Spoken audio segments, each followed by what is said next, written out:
Hey guys, what's going on? Megan here. On the way to the gym before I head out to work. Quick video on Nucleus Overload and Myostatin, based on your questions in the comment section and in the inbox. Remember guys, comment section only.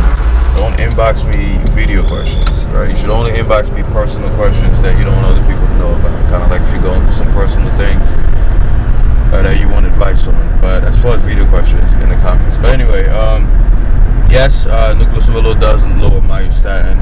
I mean, it's not anything special about Nucleus Overload that does it. It's just the frequency. Because when you're doing Nucleus Overload, of course, not only the total weekly volume is higher, but the frequency is also a hell of a lot higher than, typical 2 or 3 times a week training.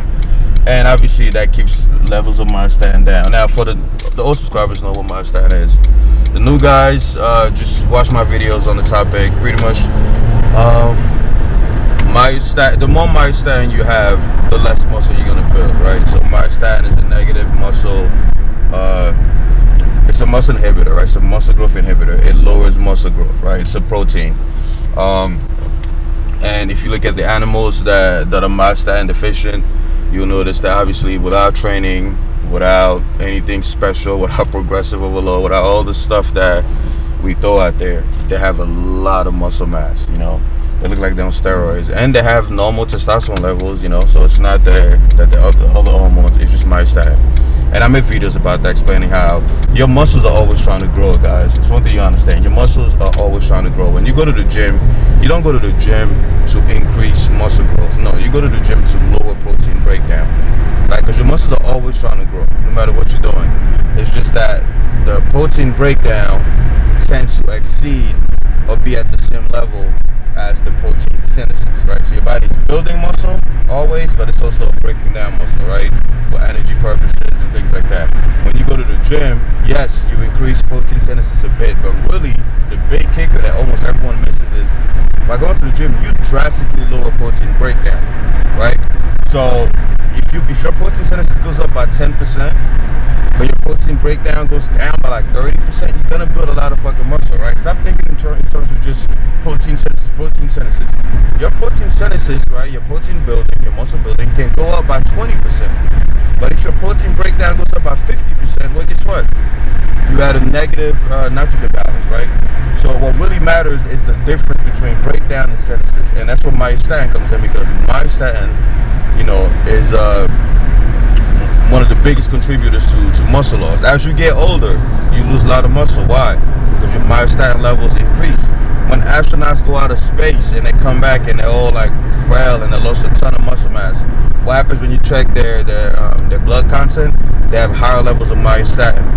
When you get injured and you put your arm in a cast or your leg in a cast and it shrinks after you take off the cast in a few weeks or months, if you check that leg, you notice that it has a lot more myostatin, right? So myostatin is the devil when it comes to building muscle, right?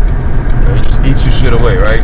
And obviously there are different things that increase myostatin. Obviously not using the muscle frequently increases myostatin. Cortisol, if your cortisol levels are way too high, chronically elevated, that's going to increase myostatin. So make sure you're not too stressed all the time and you always stressed eating enough and sleeping enough and all that stuff. So really, when you go to the gym, yes, you're increasing all those other anabolic factors, but the biggest correlation, right, that with the results from training is the decrease in myostatin. That's really what gives you that muscle. Even when testosterone goes up, studies have shown that even when testosterone goes up, really the effect that it has, the dominant effect it has on muscle mass is by lowering myostatin, and I can make a video to explain that. Testosterone increases follistatin, which is the enemy of myostatin, blah, blah, blah, but I'm not going to go into the science, unless you want a specific video on how they interact.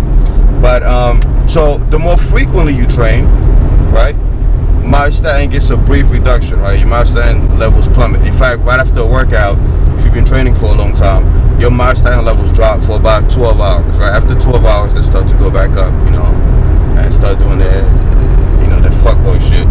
So that's also why, if you notice, if you're a trained athlete or trained, man or woman, you notice that after a while, you're not getting as many gains from the same workouts that used to give you great results back in the days. Obviously it has to do with mTOR and things like that. I made videos about that, but it's also myostatin. The longer you've been training, Like a beginner will go to the gym and then myostatin levels will stay low for a long time, you know, which allows them to put on a lot of muscle mass quicker. But obviously the longer you've been training, the more muscle you have, your body's like, nah, you know, I can't let you keep getting that big, because obviously for energy purposes, you know, especially if your caloric intake is shit, your body starts to increase myostatin production.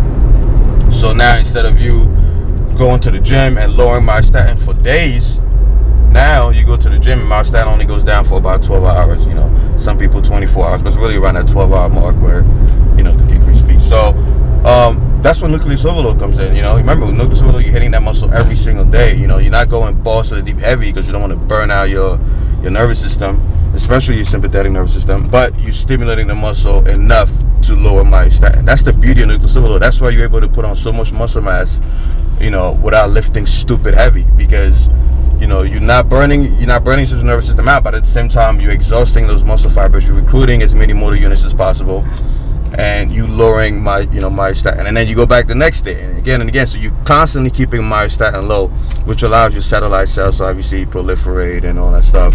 And then eventually, when you take a break and go back to the gym, you guys know how it works. Boom, muscles come out of nowhere. So nucleus overload does, to answer your question, yes, nucleus overload does lower myostatin, just like any other training method that has you training frequently, you know. So remember, you don't want to do all that volume all in one day. You don't want to do like 40 sets in one day and think, hey, my myostatin levels are going to be low for the next 4 days. It doesn't work like that. You know, your body works on negative feedback. So there's a threshold where if you do more volume than is necessary on that day, you're still getting that same decrease in myostatin for about 12 to 24 hours. So that's why you want to really pace yourself and just, you know, cause the drop, come back and do it all over again.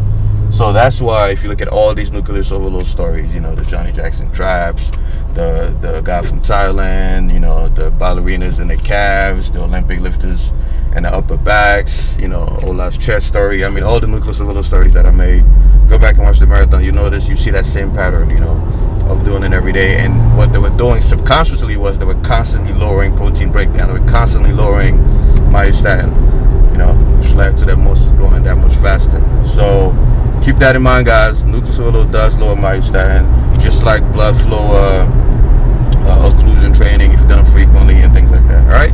So if you got any more questions, comment below in the comment section, not in the inbox. I'll check the comment section first. If you want me to answer that in the comments, you can just type it up. If you want me to answer it in the video, write video question. All right. Hope that helps, guys. Team 3D Alpha, dominant.